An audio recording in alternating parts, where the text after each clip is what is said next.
Nature में food chain exist करती है, सही या गलत? नेचर में फूड चेन ह्यूमन सपोर्ट से एग्जिस्ट करती है, सही। तो पहुंच पा रहा हूँ? वैसे एग्जिस्ट नहीं करती, लेकिन जब उसे मिलता है ह्यूमन सपोर्ट तो जिस इकोसिस्टम की नंबर ऑफ स्पीसीज ज्यादा, बायोडाइवर्सिटी ज्यादा, वहाँ की फूड वेब कॉम्प्लेक्स ज्यादा क्या होता है, और कॉम्प्लेक्स जहाँ पर है वहाँ की स्टेबिलिटी भी, जैसे ट्रॉपिकल रेन फॉरेस्ट। फिर उसके बाद हमने डेविड टिलमैन और पॉल एरलिच की भी चर्चा की, और हमने ये समझ लिया कि डाइवर्सिटी ज्यादा बनी रहनी चाहिए। लेकिन बेटा, जिस इकोसिस्टम की नंबर ऑफ स्पीसीज कम होती है, नंबर ऑफ स्पीसीज कम, उसकी बायोडाइवर्सिटी भी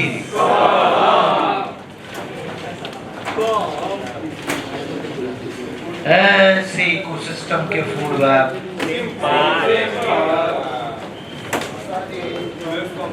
और ये लेस स्टेबल होते हैं।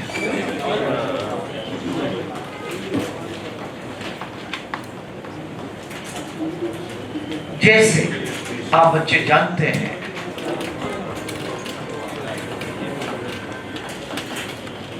आर्कटिक टुंड्रा, यहाँ डाइवर्सिटी कम है, यहाँ वेजिटेशन कम है, ट्री नहीं होते, लाइकेन और मॉस जैसी वेजिटेशन है। ज्यादा बर्फ गिर जाए तो वो भी दब जाती है, फूड चेन टूट जाती है। तभी तो इसको आप डेलिकेट या फ्रेजाइल बायोम के नाम से पुकारते हैं। डेलिकेट या फ्रेजाइल बायोम कहते हैं। डेलिकेट का मतलब नाजुक है, फ्रेजाइल का मतलब इजीली ब्रेकेबल है, बात वही है। डेलिकेट तो जानते ही हो आप, नाजुक। फ्रेजाइल, कागज को जला के हाथ में उठाओ, फ्रेजाइल है। गोल्ड में कॉपर मिलाए बिना ज्वेलरी बनाओ, फ्रेजाइल है। तो बेटा फ्रेजाइल मतलब इजीली ब्रेकेबल, जल्दी टूट जाता है। बेटा लास्ट लेक्चर में हमने ट्रॉपिकल रेन फॉरेस्ट को मोर स्टेबल, आज आर्कटिक टुंड्रा को लेस स्टेबल कहा। दोनों ही नेचुरल इकोसिस्टम है। तो जब नाम हमारे पास आ जाते हैं तो हम बता देंगे कौन ज्यादा स्टेबल कौन कम स्टेबल। लेकिन आज एक बात याद रख लेना, अगर हमारे पास नाम नहीं है, नाम नहीं दिए गए हैं, तो उस केस में तो नेचुरल इकोसिस्टम ही ज्यादा स्टेबल है। अरे समझे कि नहीं? मैं रिपीट करता हूँ, ट्रॉपिकल रेन फॉरेस्ट भी नेचुरल, आर्कटिक टुंड्रा भी नेचुरल, लेकिन रेन फॉरेस्ट ज्यादा स्टेबल, टुंड्रा कम स्टेबल। वो तो हमने पहचान लिया क्योंकि नाम दिया गया है। तो नाम है ही नहीं हमारे पास कि रेन फॉरेस्ट है कि क्या है, तो फिर हमारे लिए तो नेचुरल ज्यादा स्टेबल है, क्योंकि हम पहले natural ecosystem complex food web बनाता है बेटा, और ये कॉम्प्लेक्स फूड वेब जब बनाएगा तो उसे आप ज्यादा स्टेबल कह रहे हैं, वो मोर स्टेबल है ना बेटा? yes. लेकिन आर्टिफिशियल इकोसिस्टम ये सिंपल फूड वेब या फिर कह दीजिए फूड चेन बनाता है। अरे ये लेस स्टेबल होता है, लेस स्टेबल। क्या कहा? Food chain. अरे हमने तो कहा था कि नेचर में फूड चेन एग्जिस्ट ही नहीं करती। करती है जब उसे ह्यूमन सपोर्ट मिलता है। हाँ, आज के बाद कभी भी मैं आपसे कहूं कि नेचर में फूड चेन एग्जिस्ट करती है, सही या गलत? गलत। नहीं पहुंच पा रहा, जाग जाओ बेटा, अभी तो दिन है।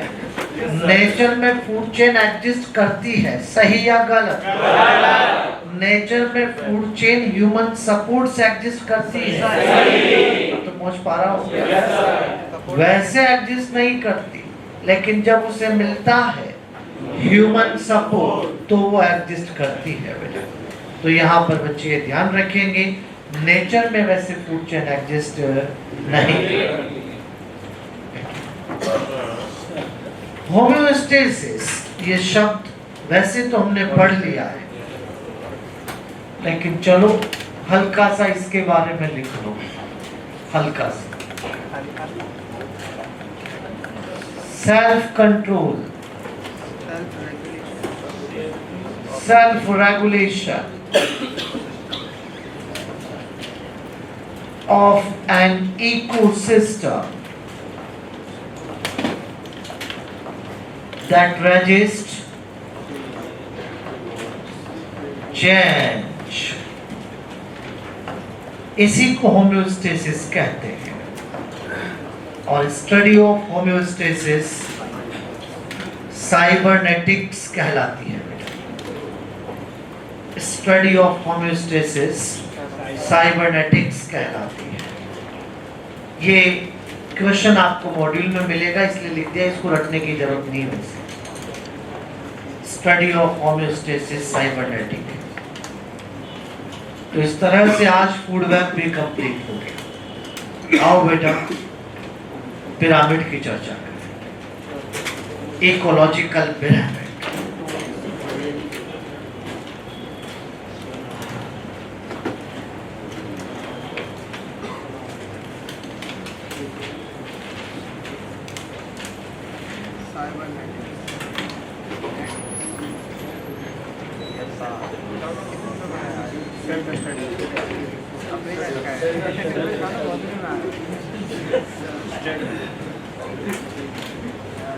जो आता है वही सेल्फ स्टडी से आता है।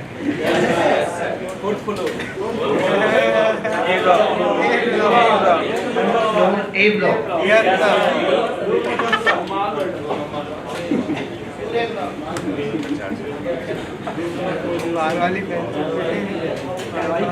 एक ब्लॉक इधर वाला होता है कि उधर वाला?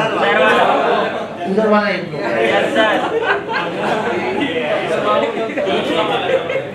इधर वाला होता है।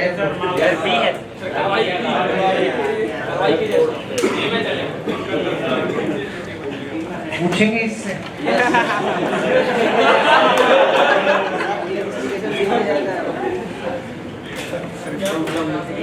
चलिए बेटा अब बात आगे जा रही है।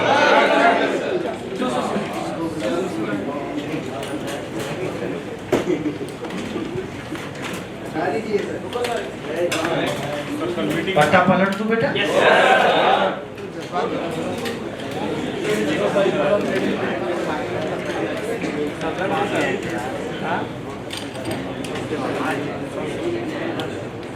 इकोलॉजिकल पिरामिड भी अपने एनसीईआरटी का ही टॉपिक है। एनसीईआरटी के पत्ता 247 से शुरू हो रहा है, 248, 249 और 250 तक गया है।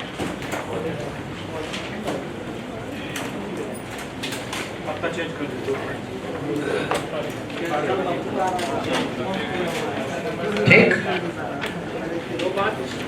इकोलॉजिकल पिरामिड्स बहुत आसान, बहुत सिंपल,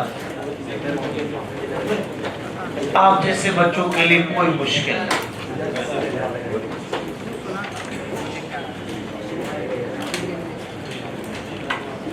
चार्ल्स एल्टन नाम के एक साइंटिस्ट, बस बेटा इधर आओ। चार्ल्स एल्टन नाम के साइंटिस्ट ने इकोसिस्टम की फूड चेन में आने वाले कुछ पैरामीटर, नंबर, एनर्जी, बायोमास, जब हम T1 से T4 पे जाएंगे तो नंबर ज्यादा होगा कि कम, एनर्जी कम होगी कि ज्यादा, बायोमास, इनको लेकर कुछ ग्राफ बनाए थे। अरे वही ग्राफ इकोलॉजिकल पिरामिड कहलाते हैं। अब आप कहें कि सर ग्राफ और पिरामिड ऐसे कैसे? बेटा उन ग्राफ का शेप पिरामिड के जैसा था, इसलिए उनको नाम ही इकोलॉजिकल पिरामिड दिया गया है। जैसे मान लो आपके सामने एक स्क्रीन लगी हुई है जिस पर सबसे नीचे लिखा है PP primary producer, PC primary consumer, SC secondary consumer, TC top consumer. PP, TC, SC, TC. अब जब मैं पीपी से टीसी पे जाऊंगा तो नंबर या तो ज्यादा से कम या कम से ज्यादा। कम से ज्यादा कहाँ होगा इस पे दिमाग अभी मत लगा, होगा जहाँ हो जाएगा। लेकिन जब ज्यादा से कम होता है तो पीपी ब्रॉड है, टीसी नैरो है, शेप बोलो पिरामिड भी है। जब कम से ज्यादा होगा तो पीपी नैरो है, टीसी ब्रॉड है, शेप बोलो। तो चाहे ज्यादा से कम हो चाहे शेप तो पिरामिड की है। अगर ऐसा है तो इनको आप इकोलॉजिकल पिरामिड के नाम से पुकारेंगे। सीधी बात। Graphical representation, graphical representation of some ecological parameters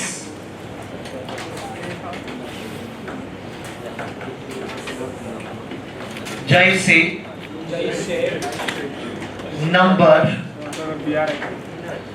energy and biomass. Graphical representation of some ecological parameters like number, energy and biomass. इनको आप एल्टोनियन पिरामिड के नाम से भी पुकारते हैं। एल्टोनियन पिरामिड्स भी कहा जाता है। चार्ल्स एल्टन ने बनाए थे, इसीलिए तो एल्टोनियन पिरामिड है। बेटा आज हमने किसी का नाम ले लिया, चार्ल्स एल्टन, तो वही करना जो उन्होंने किया। हो सकता है कि उनकी कोई बात आपको अच्छी ना लगे, हो सकता है कि आप ऐसा सोचें कि ऐसा इन्होंने क्यों किया।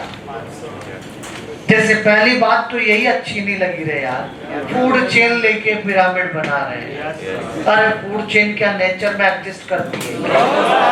नहीं लगाना अच्छा हमें नहीं लगा तो कहो उनकी गलती है, डीमेरिट है, लिमिटेशन है, लेकिन करना तो वही पड़ेगा जो उन्होंने किया, क्योंकि आज हमने किसी का नाम ले लिया। समझ पा रहे हैं क्या भाई? चार्ल्स एल्टन के नाम से पढ़ रहे हैं तो उन्होंने जो किया वैसे ही करें बेटा हम भी। आप जानते हैं उन्होंने फूड चेन को लिया तो हम भी एक बना लेते हैं फूड चेन, पर वही फूड चेन। आप जानते हैं ना कि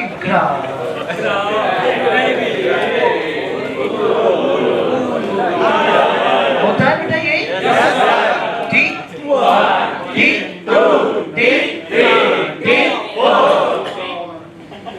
कौन कौन से पैरामीटर लिए थे? Number, energy,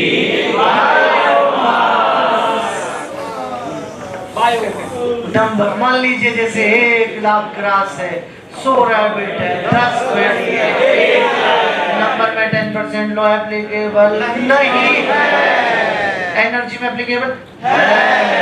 100 kilo calorie, 10 kilo calorie, 1 kilo calorie, 1.1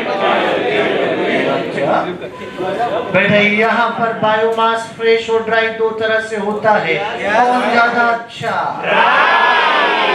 क्यों अच्छा? चार्ल्स एल्टन ने इकोलॉजिकल पैरामीटर्स में कौन से पैरामीटर को कंसीडर नहीं किया? Number, energy, fresh weight, dry weight. 120 kilo की ग्लास, 80 किलो का रैबिट, अरे एक नहीं, सारा टीटू। एक रैबिट सूख के भी 80 किलो का रहेगा। गजब कर रहे हो यार। 60 किलो का भेड़िया, 20 किलो का बेटा सूख के होगा। यहाँ पर सब बच्चे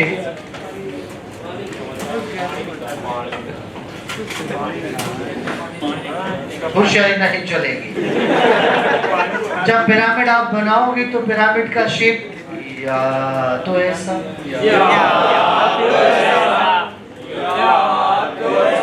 अगर शेप ऐसा आता है तो उसको अपराइट कहा जाता है।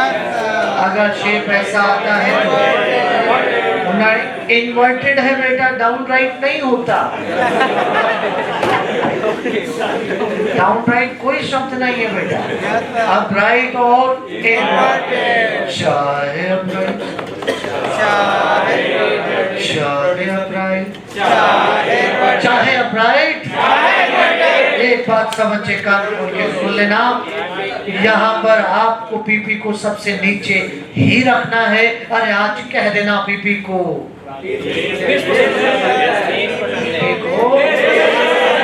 बेस पर रखना है। नहीं समझ पा रहे? पीपी को बेस पर रखना है।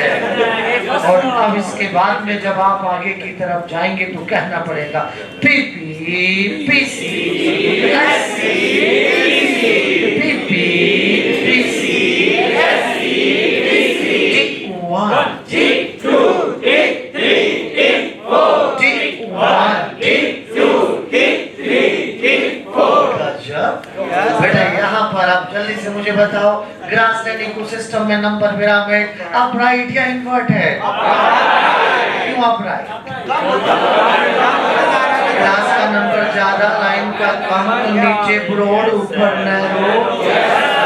अरे जल्दी बताओ रे, energy pyramid, biomass pyramid, grassland के सारे पिरामिड।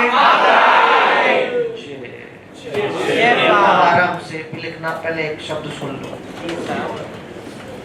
बेटा। जब भी आप इकोलॉजिकल पिरामिड बनाएंगे तो सबसे पहले ये देखना कि पिरामिड नंबर का है कि एनर्जी का है कि बायोमास का।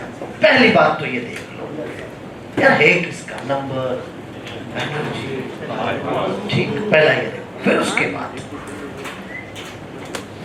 शेप बाद में डिसाइड होगा। पहले ये डिसाइड हो चुका है कि पीपी को बेस पर रखना है। मेरी बात पहुंच गई बेटा?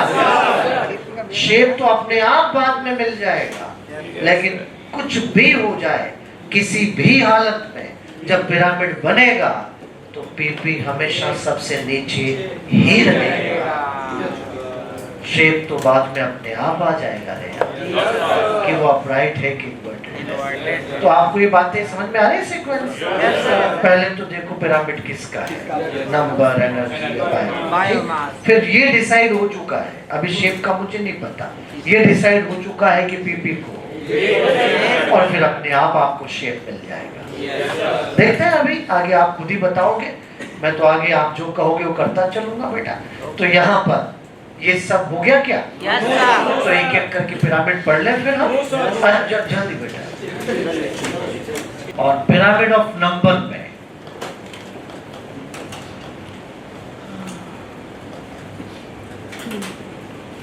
सबसे पहले हम चलेंगे ग्रासलैंड इकोसिस्टम।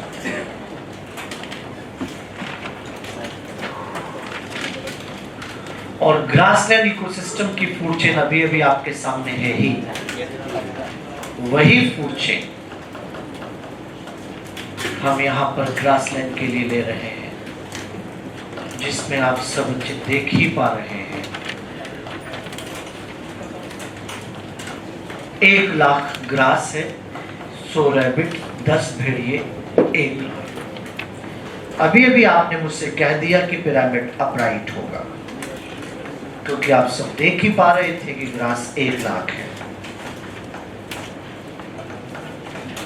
100, 10, 1 पीपीपीसी या CTC, T1 T2 T3 T4। लेकिन आपके एनसीईआरटी ऐसे बनाती है, कुछ ऐसे। यहाँ पर वही 1 लाख 10 ये रहा ना बेटा पीपीपीसी या सीटीसी, ये रहा ना बेटा T1 T2 T3 T4। Board पे ये भी सही, वो भी सही, दोनों सही, लेकिन वो ज्यादा सही। वैसे भी देखा जाए तो यहाँ इंडिविजुअल टॉपिक लेवल के साथ में काम किया जा सकता है। यहाँ तो सीधी लाइन ही खींचती है। इसमें तो आप मेजर चेंज ही बता सकते हो, लेकिन उसमें माइनर भी कर सकते हो। जैसे बेटा 100 से 110 हो गया क्या, हल्का सा, हाँ बस। 10 से 8 रह गया, समझ पा रहे हो क्या? वो आप काम वहां कर सकते हो, लेकिन इसमें तो सीधी लाइन ही खींच रही है। बेटा यहाँ पर ये जो भी मैं ये बनाता हूँ ना ब्लॉक, ये जैसे नीचे एक ब्लॉक बना रखा है, ये इसे बार कहते हैं। बार, ये देखो ना, 1 बार 2 बार, बार, तो ये बार है। अब इस बार में कोई भी बालक इस वाली विड्थ को ना देखे, नहीं देख रहे, इस पे ना जाओ, आप तो इस वाली बात को देखो कि ये कितना ब्रॉड कितना नैरो। नहीं समझ पा रहे? आपको दिमाग इस पे लगाना है, इस पे नहीं। ये बात मैं इसलिए कह रहा हूं क्योंकि यहाँ देखो, ये लॉन्ग तो सिर्फ पिरामिड की शेप देने के लिए किया है तो सबसे नैरो। ठीक बात है। तो यहाँ पर आपको ये ध्यान रखना है कि आपको तो ये ऐसे जितना ज्यादा ब्रॉड होता जाएगा नंबर बढ़ते जाएंगे, ऐसे नैरो होता जाएगा नंबर कम होते जाएंगे। ये सबसे नैरो है बेटा, क्योंकि उसका नंबर सबसे कम। मैंने 1 लाख ग्रास पर एक टॉप कार्निवोर को रखा है। ये जो नंबर मैं आपके सामने लिखता हूँ, इस नंबर को लेकर कोई भी बालक सीरियस ना हो जाए, लेकिन इस बात के लेकर सीरियस हो जाना कि ग्रास सबसे ज्यादा ही होगी और टॉप कार्निवोर सबसे, क्योंकि आपके एनसीईआरटी आपसे कहती है कि 6 मिलियन ग्रास पे केवल 3 टॉप कार्निवोर हो सकते हैं। 6 मिलियन ग्रास पे 3 टॉप कार्निवोर हो सकते हैं। एनसीईआरटी बता नंबर 2 4 8 एनसीईआरटी।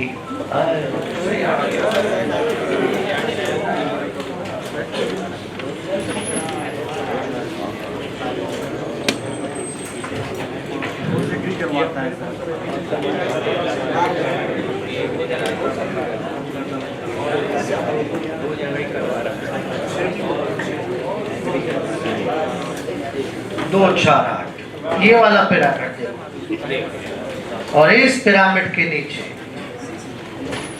आप बच्चे देख पाएंगे लिखा है कि pyramid of number in grassland ecosystem, only 3 top carnivores are supported in an ecosystem based on production of nearly 6 million plants। ये बात पहुंच पा रही है सब? आप देख सकते हैं कि नियरली 6 मिलियन प्लांट पे 3 टॉप कार्निवोर यहाँ पर रह रहे हैं। तो ये आपको यहाँ से याद रखना है। कभी क्वेश्चन आता है कि 6 मिलियन प्लांट पे कितने टॉप कार्निवोर हो सकते हैं, तो आंसर 6। कोई बालक मेरे से आके नहीं पूछेगा इसकी क्या कैलकुलेशन है, मैं सीधा कहूँगा पता नंबर 2 4 8 पहला पिरामिड। तो यहाँ पर आपको ये ध्यान रखना है, ठीक है। तो यहाँ एनसीईआरटी की हर बात पे आपको दिमाग रखना पड़ेगा, हर बात पे आपका ध्यान होना चाहिए, चाहे वो समरी ही क्यों ना हो। नहीं, जो रखना है उसको मैंने हाईलाइट कर दिया, 6 मिलियन पे 3, बस, ज्यादा नहीं, इतना भी लाड नहीं है, इतना थोड़ी रटेंगे यार। तो यहाँ पर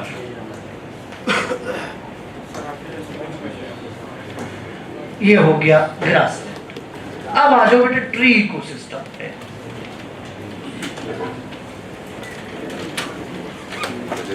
tree ecosystem.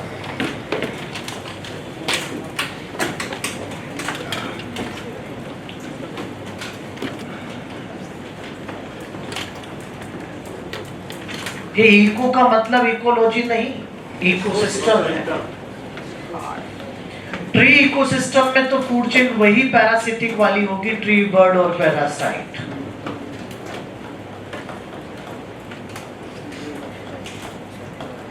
Tree, bird, parasite.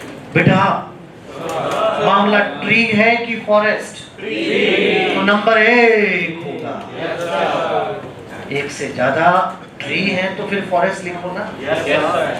जब ट्री लिखा है तो एक ही तो लिखूंगा। उस पर 100 चिड़िया बैठी है, हर एक पे 10, तो 1000 पैरासाइट लगे हैं। बोलो बेटा बोलो, पिरामिड अपराइट या इन्वर्टेड? पहचान पा रहे हैं क्या? पीपी नीचे ही रहेगा। कोई बच्चा 1000 से नीचे से लेके शुरू नहीं हो जाए। आपको चलना तो इधर से ही है, हमेशा कुछ भी हो जाए मैंने कह दिया, बस कह दिया। तो यहाँ पर अब आपको कहना पड़ेगा कि ये आप देख सकते हैं, ये देख सकते हैं बेटा। यहाँ पर ये रहा 1, ये रहा 100, ये रहा 1000। JPPBC SC T1 T2 T3 ऐसा कहते ही नोट चिपका देना। Parasitic food chain, parasitic food chain, number pyramid, always inverted, inverted। अरे कंफ्यूजन तो नहीं आ रहा ना भाई कि ये इन्वर्टेड क्यों हो गया, वो अपराइट क्यों था? इस दोनों सामने ये देख लो आप तो। बस मैं जो कह रहा हूं उस बात पे दिमाग लगाओ कि पहले तो ये देखो कि पिरामिड नंबर के हैं, नंबर के हिसाब से चलना है। दूसरा ये ध्यान रखो बेटा कि पीपी सबसे नीचे रहेगा, और पीपी को नीचे रखकर ऊपर जाओगे तो अपने आप ही शेप मिल जाएगी रे यार। तो यहाँ पर ये अपराइट और वो क्या है, इन्वर्टेड है। नेक्स्ट आ रहा है एक्वेटिक इकोसिस्टम। ये ग्राफ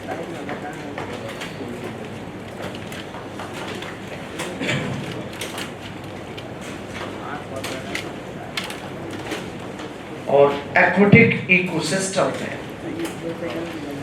फूड चेन वही वाली होगी बेटा, फाइटोप्लैंक्टन, जूप्लैंक्टन, स्मॉल और लार्ज। लार्ज बहुत लार्ज।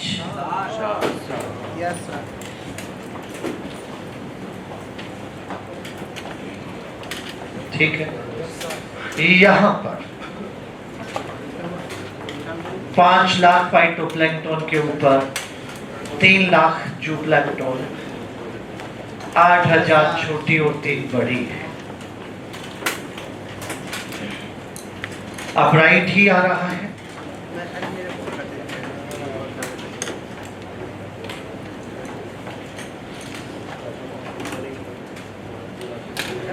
ये आप देख सकते हैं 5 लाख, 3 लाख, 8000 और 3। जे रहा PP, PC, SC, TC, T1, T2, T3, T4। बहुत आसान, सिंपल सी बात है। Grassland upright, tree inverted, aquatic upright, number pyramid.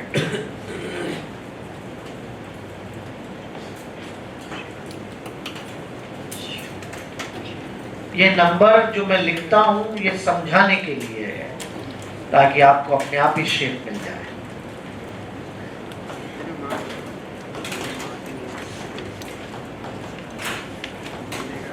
हमें फॉरेस्ट लिखा है तो PP, PC, SC, TC हमारे लिए तो सारे ट्रीज, सारी श्रब्स और सारी हर्ब यहाँ के प्रोड्यूसर हैं। सीधी बात है, अगर फॉरेस्ट लिखा गया है तो ये यहाँ पर अपराइट हो रहा है। PP, PC, SC, TC forest ecosystem में नंबर के पिरामिड अपराइट आते हैं। लेकिन बेटा अगर आपको स्पेशली कह दिया जाए कि ट्री डोमिनेटेड फॉरेस्ट है, अगर आपको स्पेशली नाम दे दिया ट्री डोमिनेटेड फॉरेस्ट है, इसका मतलब ट्रीज की फूड चेन देखी जा रही है। और ट्री पे चलने वाली फूड चेन तो ट्री बर्ड पैरासाइट अभी मैंने आपको बताई थी। मैंने अभी थोड़ी देर पहले आपको ट्री का नंबर 1 लिखा था, लेकिन अब मैं 100 लिख रहा हूं। क्यों? क्योंकि मामला किसका है? फूड चेन तो ट्री की ही है, लेकिन फॉरेस्ट पे है तो 100 ट्री, उसके ऊपर अगर यहाँ पर 10,000 बर्ड है तो 10 लाख पैरासाइट लगे हुए हैं। अगर ऐसा है तो इन्वर्टेड आ रहा है, इन्वर्टेड।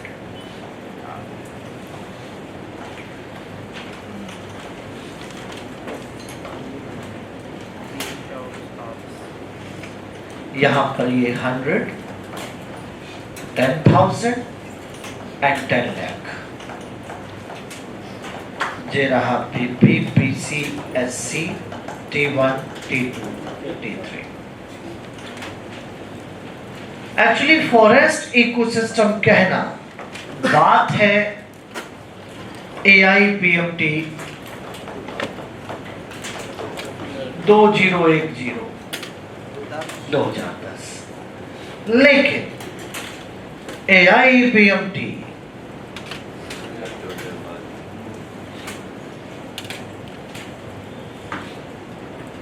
AIPMT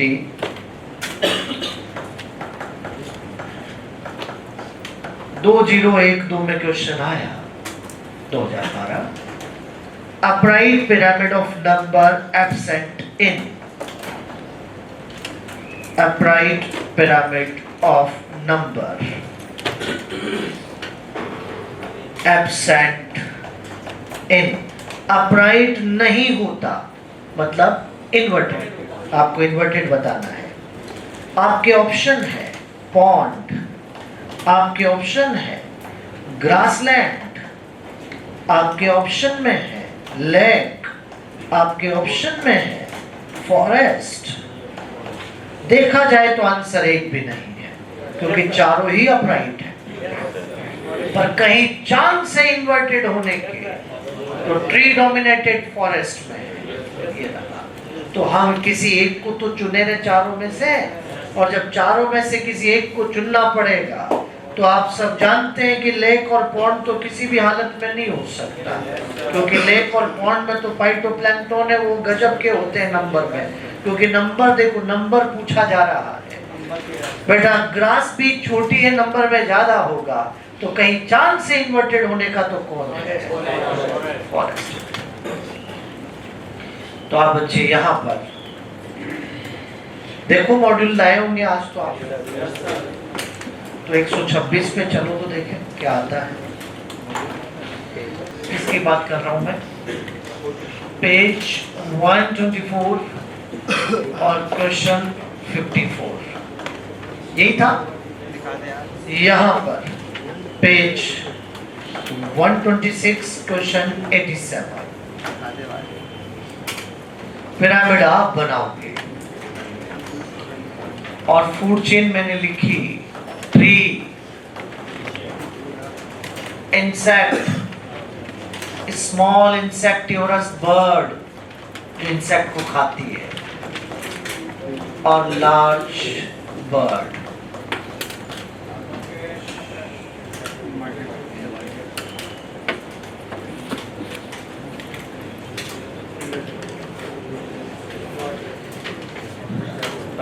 नंबर का पिरामिड है, ट्री है, तो ये रहा 1, 500 इंसेक्ट है, 10 छोटी और 2 बड़ी कर दो क्या?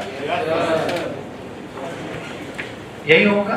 तो एक नया ही शेप मिल रहा है, जिसमें आप बच्चे देख पाएंगे कि ये रहा यहाँ पर एक ट्री 500, ये 10 और ये 2। तो यहाँ पर 1, 510 और 2। बेटा ये है PP, ये रहा PC, ये रहा SC, ये रहा DC, ये रहा D1, ये रहा D2, ये रहा D3, ये रहा D4। एक नया ही शेप आप बच्चों के सामने आ चुका है।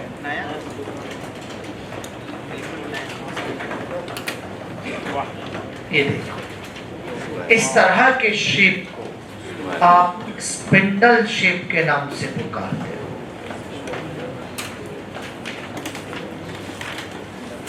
ये स्पिंडल शेप यहां पर बन रहा है।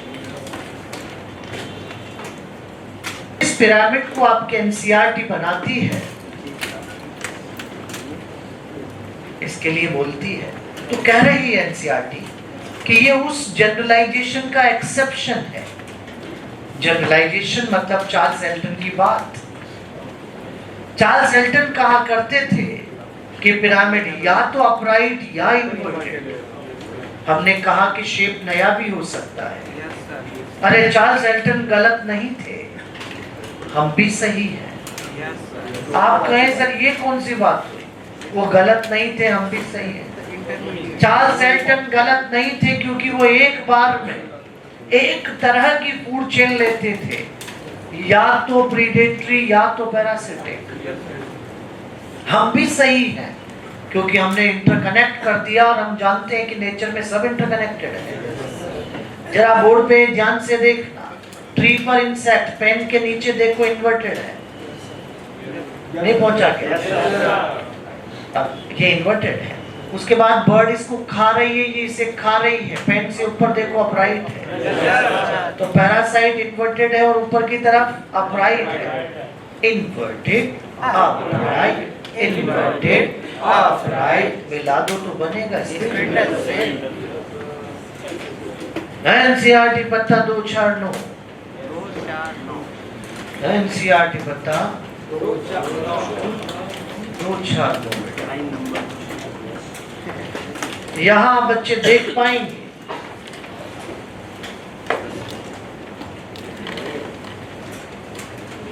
there are exceptions to this generalization.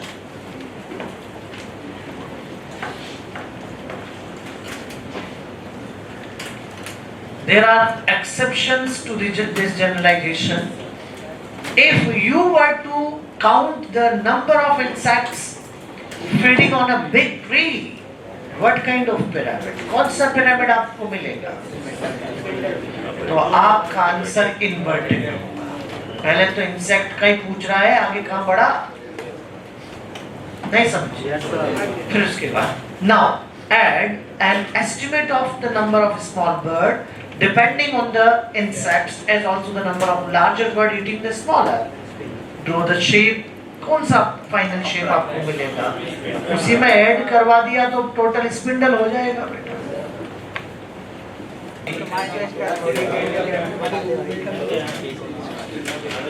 अब तक के जितनी भी फूड चेन आपने देखी, सबकी शुरुआत प्रोड्यूसर से, ग्रीन प्लांट से हुई है।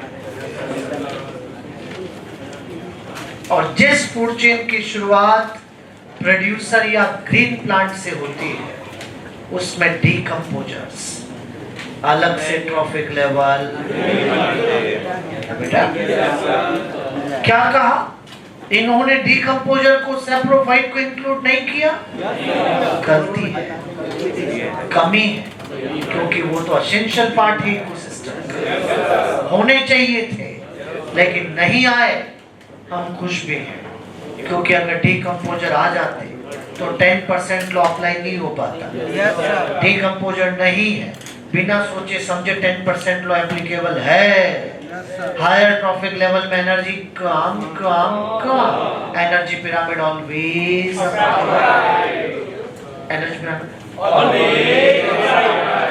तो बेटा यहाँ पर सब अच्छी बात जान लीजिए, ये यहाँ पर डीकम्पोजर या सैप्रोफाइट के नहीं होने से इसका ऑलवेज अपराइट होने का क्या लेना देना है? बात समझ रहे हैं आप? डीकम्पोजर या सैप्रोफाइट एब्सेंट है डिकम्पोजर्स, सैप्रोफाइट नहीं आते। अगर ये नहीं है तो यहाँ पर 10% एनर्जी ट्रांसफर लो एप्लीकेबल है। हायर ट्रॉफिक लेवल में एनर्जी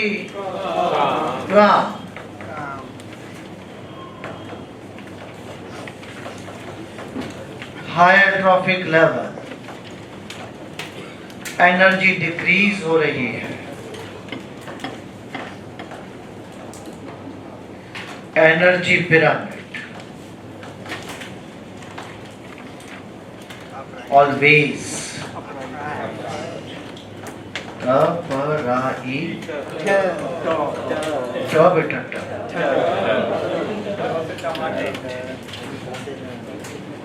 ठीक बात। नेक्स्ट आते हैं पिरामिड ऑफ बायोमास।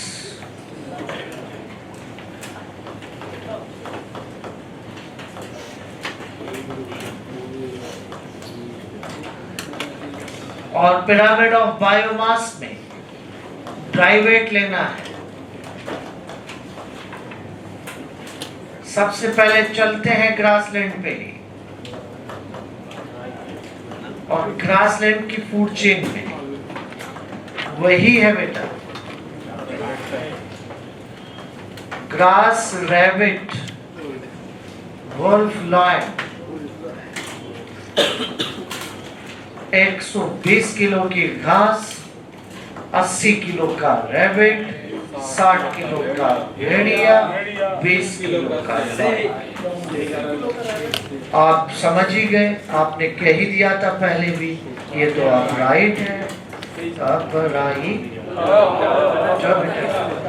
120 के जी, 80 के जी, 60 के जी, 20 के जी, बाउजी।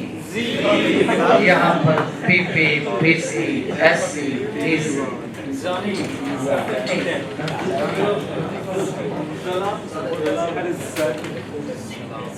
जैसे ही ये यहाँ पर अपराइट आया, हर एक बच्चे को खुद से अपने आप नोट चिपका देना है और कह देना है, all the pyramid in grassland ecosystem are upright। all का मतलब नंबर, एनर्जी, बायोमास तीनों।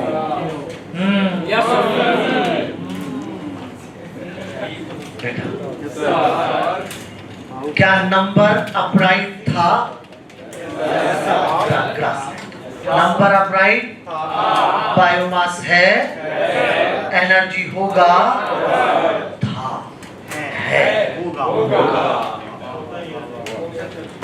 नंबर अपराइट, बायोमास, एनर्जी होगा, ऑल पिरामिड ग्रासलैंड इकोसिस्टम। खुद से लिख लोगे बेटा, कुछ काम खुद करने पड़ेंगे।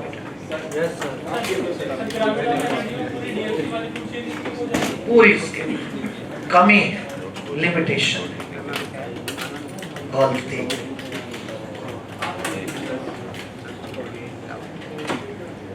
अब आता है tree ecosystem.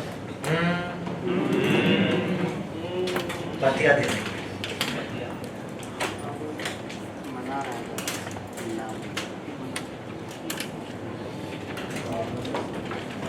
Tree ecosystem.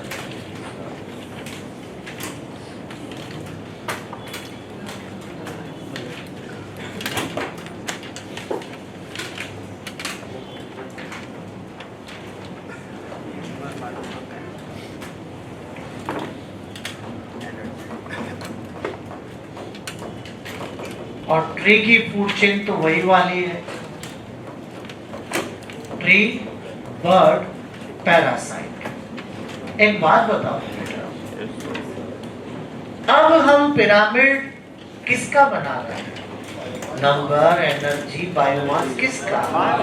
Biomass.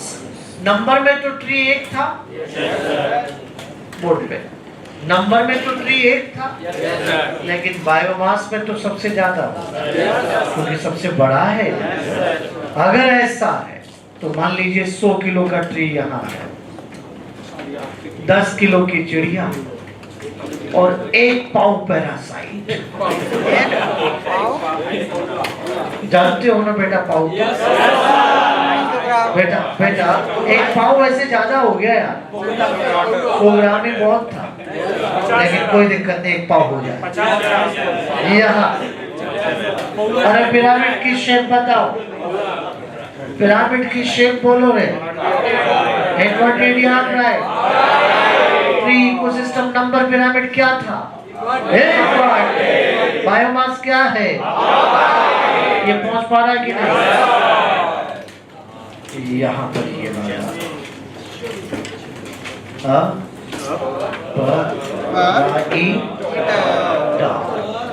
100 के, 10 के, 1 पाव के,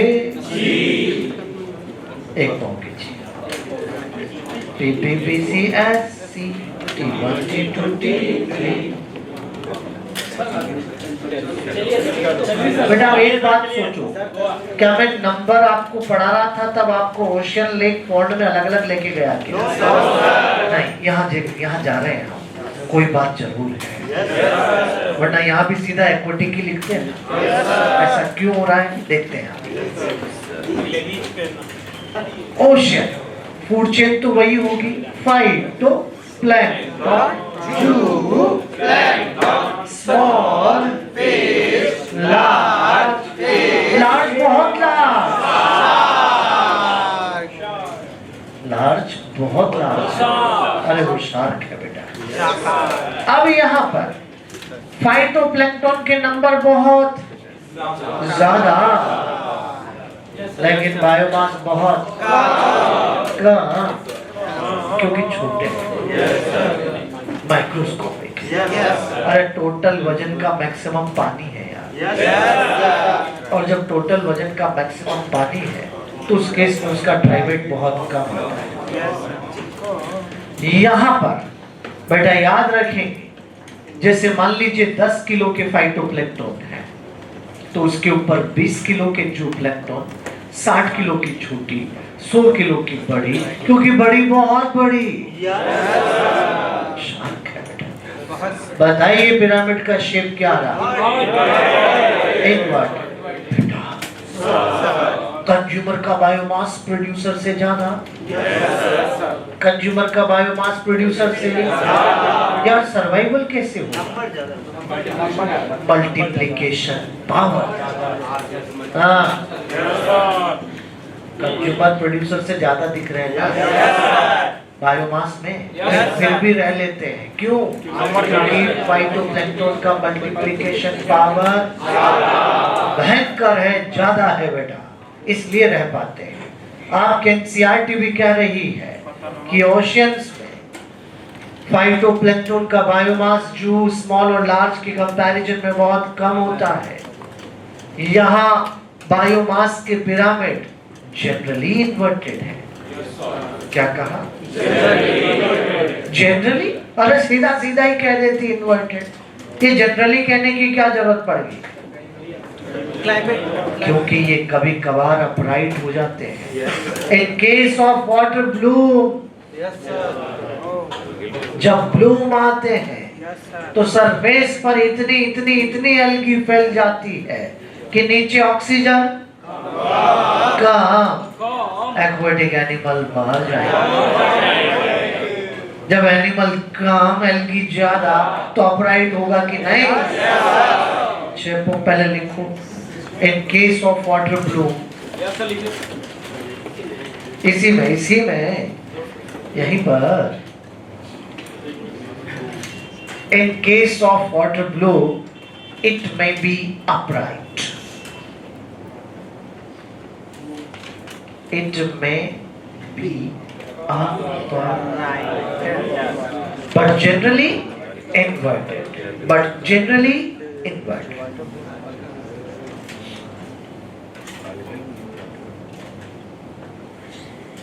ऐसा लिखने के बाद एनसीईआरटी आपसे कह रही है, isn't that paradox? क्या ये पैराडॉक्स नहीं है? है? पैराडॉक्स का मतलब जो दिखता कुछ और होता कुछ और। पैराडॉक्स है क्योंकि नंबर बहुत ज्यादा दिखते हैं, बायोमास बहुत कम, इसलिए पैराडॉक्स है। तो यहाँ पर आपके लिए तो ये इन्वर्टेड हो रहा है।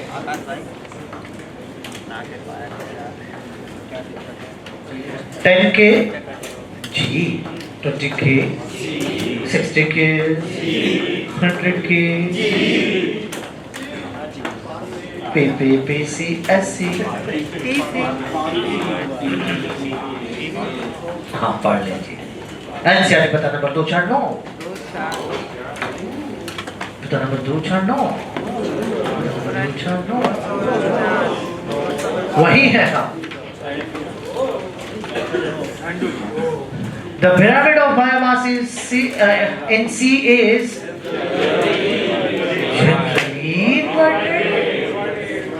generally क्यों? क्योंकि कभी कभार ये अपराइट भी because the biomass of fishes far exceeds that of phytoplankton. Isn't that paradox? Yes. कैसे एक्सप्लेन करेंगे आप इसे? नंबर ज्यादा लेकिन बायोमास समझ पा रहे बेटा? यहाँ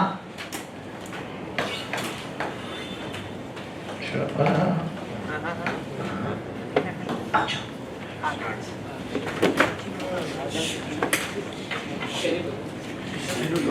आओ बेटा झील में चले।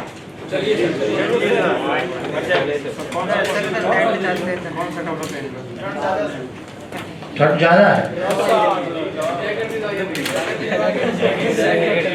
कपड़े पहन के कूद जाना बेटा। लेकिन कुछ सिस्टम यहाँ की फूड चेन वही वाली है, फाइल तो स्मॉल और लार्ज। लार्ज है लेकिन शार्क हाँ लार्ज है पर शार्क जितनी लार्ज। मान लो 5 किलो के फाइटोप्लैंक्टन, उनके ऊपर 10 किलो के जूप्लैंक्टन, लिखना बंद करो, बोर्ड पे देखो। मैं पहले नंबर लिख देता हूँ। मान लीजिए छोटी वाली मछलियां 100 है, यहाँ 100 छोटी छोटी है, 100। तो इन 100 को खाने के लिए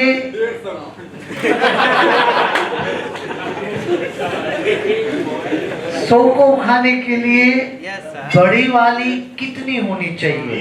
1, 2 ना, आपकी ना मेरी 3 फाइनल। अरे हर एक छोटी आधा किलो की है। अब पहले पूरी बात सुनना फिर जवाब देना। आधा किलो वाली छोटी को खाने के लिए बड़ी वाली कितने किलो की होगी? बड़ी है लेकिन शार्क कितनी बड़ी नहीं है, 5 किलो, 6, 10 किलो। चलो आपके ना मेरी 7 फाइनल, 8 करो।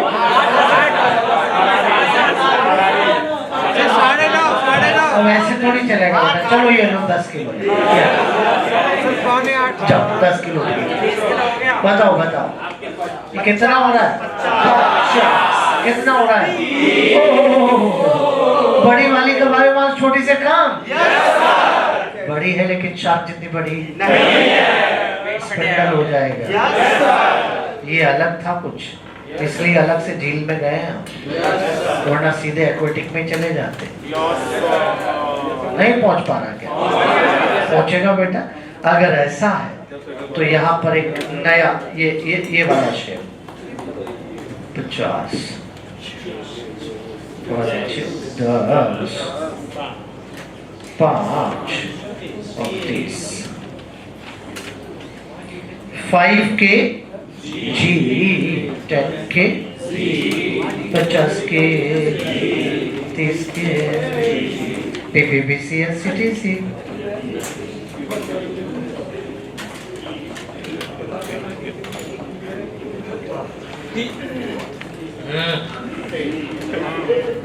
नहीं बेटा, स्पिंडल शेप यहां पर मिल रहा है, और स्पिंडल शेप ना मिले ऑप्शन में तो इन्वर्टेड तो करना ही है। पहली प्रायोरिटी स्पिंडल। क्वेश्चन आ गया, लेग में बायोमास के पिरामिड होते हैं इन्वर्टेड, स्पिंडल, बोथ। स्पिंडल काय का बोथ है यार, जब है ना स्पिंडल ऑप्शन में, और जब स्पिंडल ना हो तो ऑप्शन में इन्वर्टेड। नहीं समझे? पहली प्रायोरिटी स्पिंडल, वो ना मिले तो इन्वर्टेड है। बेटा एक्वेटिक एरिया में बायोमास इन्वर्टेड होते हैं, तो हमने तो स्पिंडल बना दिया, होना तो वही चाहिए। लेकिन बाय द वे अगर आपको स्पिंडल ऑप्शन में नहीं मिल रहा है तो आप क्या करके आएंगे? ये कहा है, चांस तो सारे होने चाहिए ना आपके पास यार।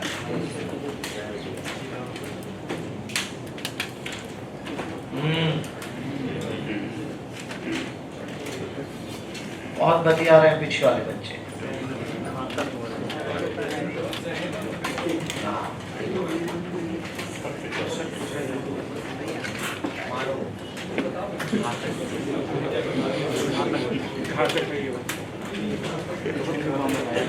पीछे वाली कतार का कभी कभार औचक निरीक्षण करना पड़ेगा। औचक क्या होता है? अचानक सडन इन्फेक्शन नहीं।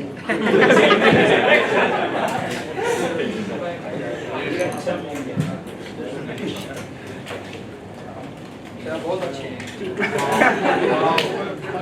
बहुत ज्यादा अच्छे बहुत है बेटा। वो नहीं हुआ था पहले वाला, हो गया था सर। हो गया था। Yes sir. अब एक बात और सुनो बेटा, जिस तरह से टेरेस्ट्रियल इकोसिस्टम में स्पैरो को आपने पढ़ा, सीड भी खाती, इंसेक्ट भी खाती, एक से ज्यादा ट्रॉफिक लेवल पे आती, वैसे ही एक्वेटिक इकोसिस्टम में स्मॉल फिश है, फाइटोप्लैंक्टन को भी खाती, जूप्लैंक्टन को भी खाती, एक से ज्यादा ट्रॉफिक लेवल पे आती।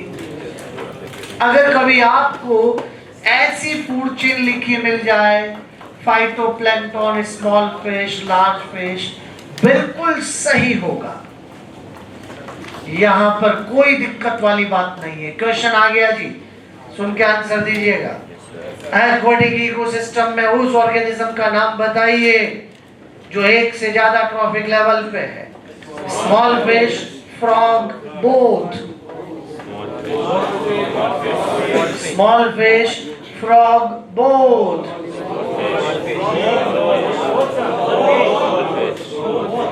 स्मॉल फिश बेटा, फ्रॉग एक से ज्यादा जगह पर रहता है, खाता तो T3 पे ही है। एक से ज्यादा जगह पे रहने से ट्रॉफिक लेवल बनती है कि खाने से? खाया तो T3 पे ही हमने ना। क्या किसी ने मेंढक को घास खाते देखा? अरे वो तो कीड़े ही खाता है रे यार, झपट लेता है रे यार, देखा था कि झपट। तो ये यहाँ पर 5 किलो के 50 किलो 30 किलो आना तो वही स्पिंडल ही है। अब आप कहेंगे कि सर जब आना ही स्पिंडल था, जी सर, आना ही, तो फिर अलग से क्यों बना दो? बना तो दिया था। मुझे 2 बातें समझानी थी। पहली बात, स्मॉल फिश एक से ज्यादा ट्रॉफिक लेवल पे आती है। दूसरी बात, एग्जाम में क्वेश्चन आया, वहां पर 3 ही ट्रॉफिक लेवल के साथ लेग बायोमास का पिरामिड पूछा गया। तो वहां पर जब आपको ये पूछा जाएगा तो आप वो क्वेश्चन करोगे, फिर घर पे क्वेश्चन करके मुझसे आके पूछोगे सर आपने तो 4 बनाई थी, यहाँ 3 है, 3 कौन कौन सी है? देख लो ना अभी 3 कौन कौन सी हो सकती है। तो क्वेश्चन भी आप चाहें तो सॉल्व कर सकते हैं बेटा। क्वेश्चन कहाँ है? एक्सरसाइज 2 में है क्या? नहीं बेटा 2 में ही है। 111 का 60 है।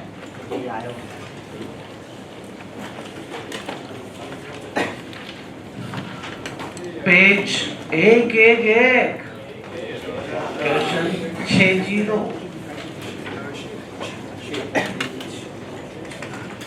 इसमें एक ऑप्शन में फेलोलैंड लिखा है, एक ऑप्शन में फेलोलैंड लिखा है।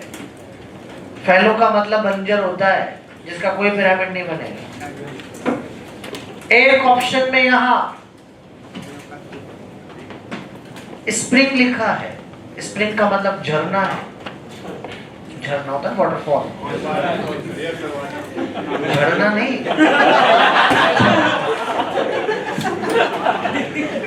पता नहीं क्या झड़ा रहा है।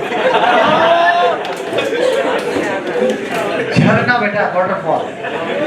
सीजन नहीं है वो, है ना? चलो तालाब में चलो।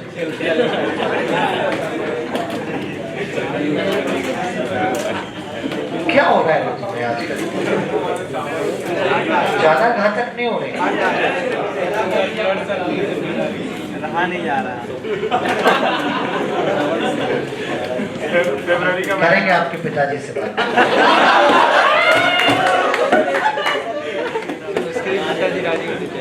इसको ज्यादा दिक्कत आ रही हो, संपर्क करो बेटा, पिताजी से बात मैं कर दूंगा।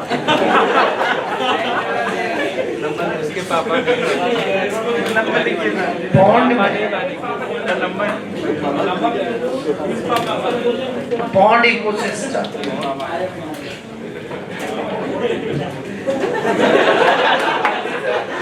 भिजवा देना इसे बार बार। फाइटोप्लैंक्टन, जूप्लैंक्टन, स्मॉल, बस।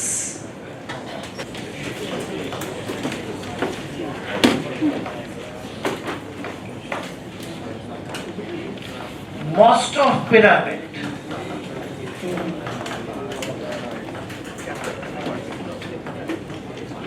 are upright.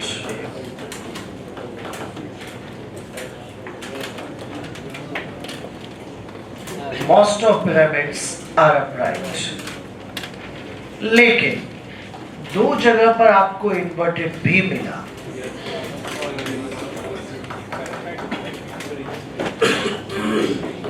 एक तो ट्री नंबर और एक एक्वेटिक बायोमास।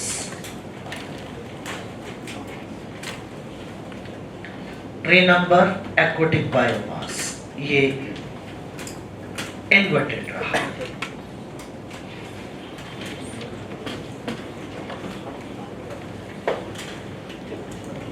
यहां पर पिरामिड ऑफ नंबर हमने बनाया था, पिरामिड ऑफ एनर्जी हमने बनाया था,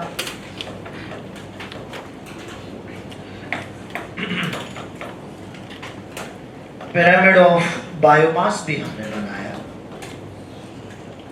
लेकिन याद रखना, pyramid of number represents biotic potential.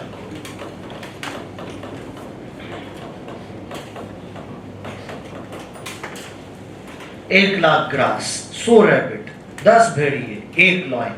सबसे ज्यादा बायोटिक पोटेंशियल ग्रास, सबसे कम कैसे पता लगा? नंबर से। वही तो मैं कह रहा हूं। Pyramid of number represents biotic potential, pyramid of energy represents productivity,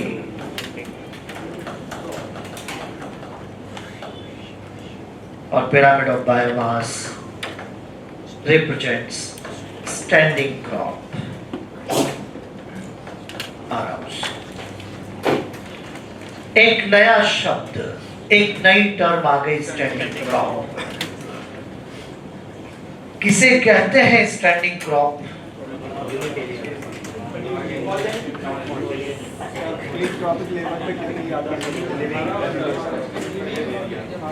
मेरा जवाब होगा कि स्टैंडिंग क्रॉप बायोमास को ही कहते हैं।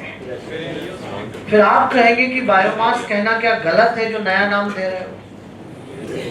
नया नाम दिया है तो कुछ तो बात है।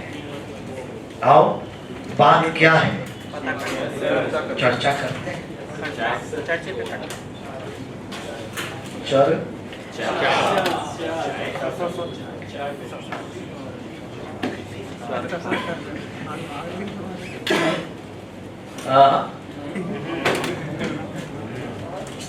बहुत बढ़िया। तो हो जाए चर्चा। Yes sir.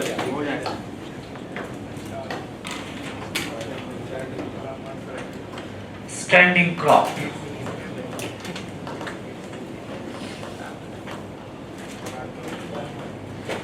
बोर्ड पे total amount of living organic material, total amount of living organic material per unit area per unit time. सुनते चलना बेटा, किसी भी पर्टिकुलर एरिया में पर्टिकुलर टाइम पर कितना लिविंग ऑर्गेनिक मटेरियल है, वही वहां की स्टैंडिंग क्रॉप है। अरे जब कोई ऑर्गेनिज्म जिंदा होता है तो उसकी बॉडी में, ये रहा लिविंग ऑर्गेनिज्म, तो उसकी बॉडी में क्या ऑर्गेनिक इनऑर्गेनिक दोनों होता है? जरा जल्दी बताओ, ऑर्गेनिक क्या यहाँ पर कॉम्प्लेक्स ऑर्गेनिक की फॉर्म में होगा? पक्की बात है। इनऑर्गेनिक यहाँ पर फ्री होगा कि बॉन्डेड होगा? किसके साथ? ऑर्गेनिक के साथ। अच्छा, ऑर्गेनिक इनऑर्गेनिक में किसका अमाउंट ज्यादा? किसका? तो जब मैं लिविंग को डिफाइन करूंगा तो वेटेज ऑर्गेनिक को दूंगी इनऑर्गेनिक को? दिया है weightage. Total amount of living organic material per unit area per unit time. सीधे शब्दों में कहो, जितने जिंदा है वो स्टैंडिंग क्रॉप है। जितने जिंदा है वो स्टैंडिंग क्रॉप है। जैसे आपकी क्लास मेरे लिए एक बहुत अच्छा यूनिट एरिया। मैंने कहा अभी अभी मेरे सामने 120 बच्चों की स्टैंडिंग क्रॉप है। मैंने 120 करके बोला तो मैंने इस अमाउंट को नंबर में बोला। और अगर मैं आप सबका वजन ले लूं तो क्लास का मास, लिविंग का मास क्या कहलाता है? स्टैंडिंग क्रॉप को नंबर से भी देख सकते हैं, स्टैंडिंग क्रॉप को मास में भी देख सकते हैं। जब मास में देखते हैं तो उसे बायोमास कहते हैं। क्लास बहुत गजब का एग्जाम्पल है मेरे सामने। अभी यही पर हमने क्लास का ही एग्जाम्पल ले लिया और अभी मैंने कहा कि मेरे सामने 120 बच्चों की स्टैंडिंग क्रॉप यहाँ पर है, 120 स्टूडेंट यहाँ है। अब यार एक एक करके मैं वजन करूंगा तो भारी पड़ेगा यार। तो मैंने रैंडमली 4 बच्चे सेलेक्ट कर लिए, एक उधर से, एक इधर से, एक इधर से, एक इधर से। बेटा बाहर आ जाओ। चारों बच्चों को बाहर बुला लिया। पहले बच्चे का वजन A है, दूसरे का B है, नेक्स्ट का C है, D है और डिवाइड बाई कर दिया 4। और यहाँ पता लगा आपकी क्लास का एवरेज 100 kg आ रहा है। समझ जाओ कौन कौन गया होगा। गोलू में वजन ज्यादा है क्या? पता है बेटा? तो यहाँ आपकी क्लास का एवरेज क्या रहा है? 100 kg पर स्टूडेंट।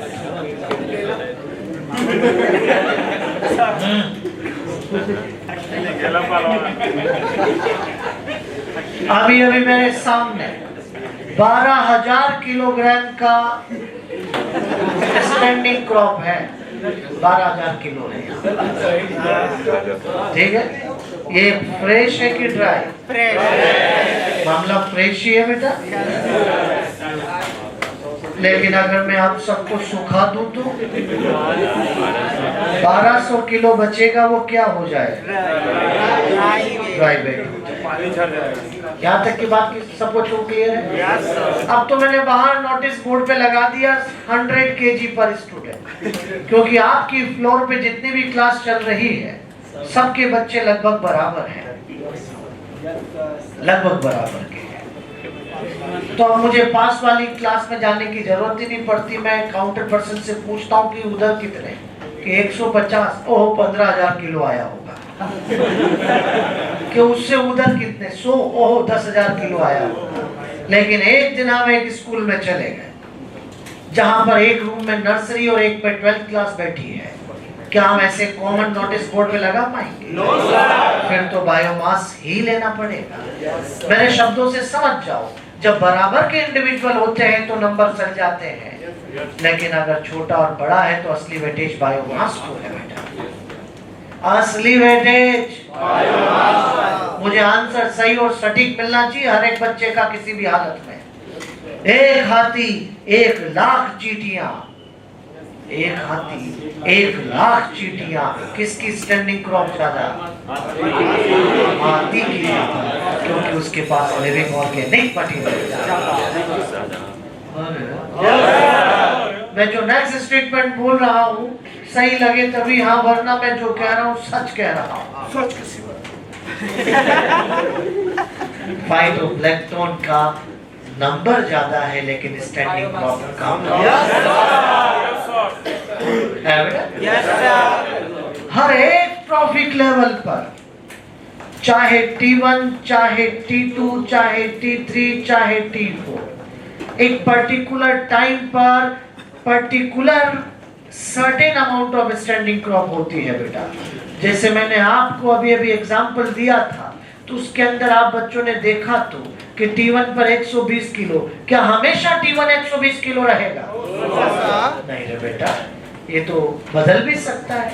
T2 कितना? 80, T3 60, T4 20, ये सब यहाँ। अरे कुछ पहुंच पा रहा है क्या? जिस दिन ये मर जाएंगे, जिस दिन ये हाँ, जिस दिन ये मर जाएगा, दो बातें होंगी। Complex organic material convert into simple organic material. क्या इनऑर्गेनिक मिनरल फ्री हो जाएगा?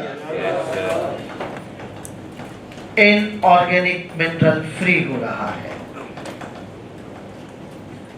Phosphorus, sulphur, calcium, magnesium, silica, जितना इनऑर्गेनिक मिनरल एक पर्टिकुलर टाइम में फ्री हो गया, उसे वहां की स्टैंडिंग स्टेट कहते हैं। कौन सी स्टेट? Standing state.